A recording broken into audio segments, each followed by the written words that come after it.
We have two more trigonometric functions to graph, the cosecant and the secant functions.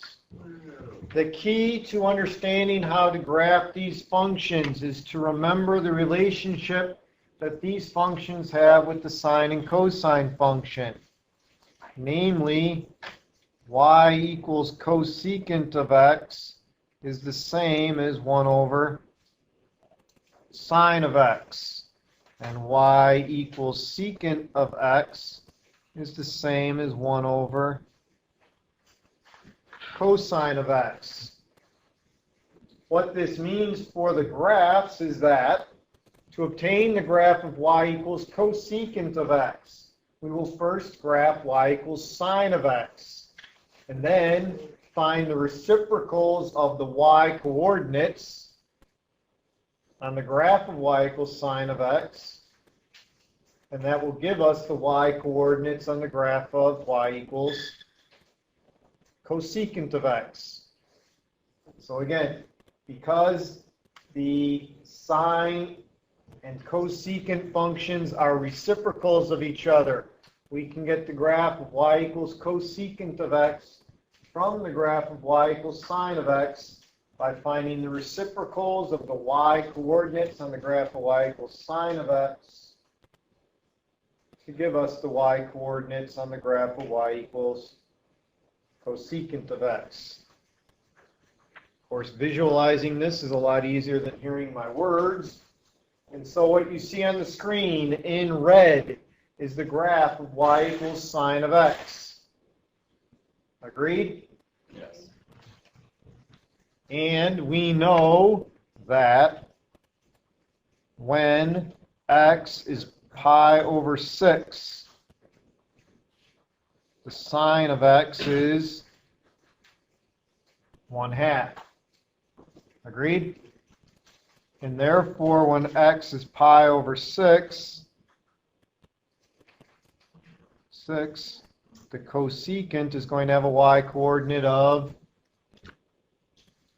2. When x is 5 pi over 6, the sine function is 1/2.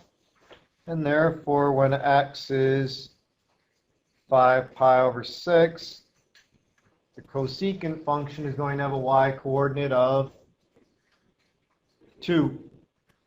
One other property that pops up in the graph of y equals cosecant of x are asymptotes.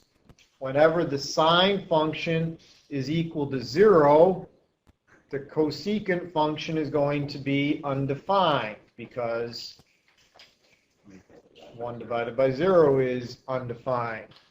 Therefore, whenever the sine function is 0, the cosecant function will have a vertical asymptote. So there's a vertical asymptote at x equals 0, at x equals pi, at x equals 2 pi, at x equals negative pi, etc. Make sense?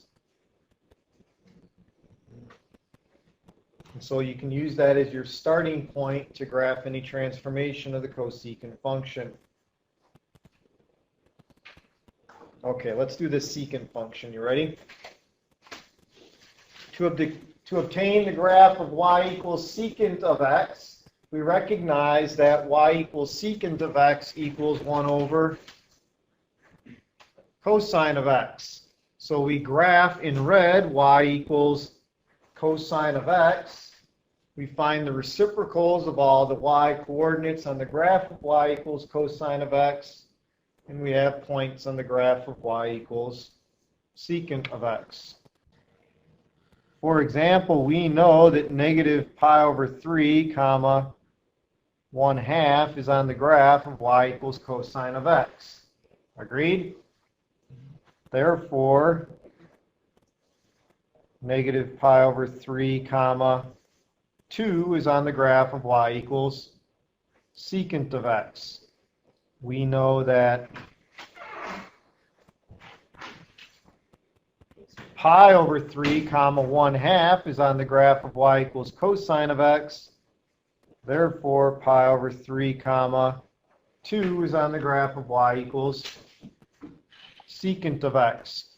In addition to that, whenever the cosine function is equal to 0, the secant function is undefined. The values at which the secant function is undefined give rise to the vertical asymptotes.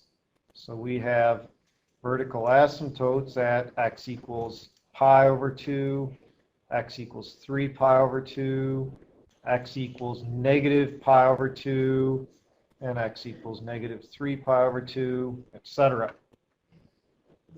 And so that now you know the basic graph of y equals secant of x. We can use our transformation skills to get any other graph.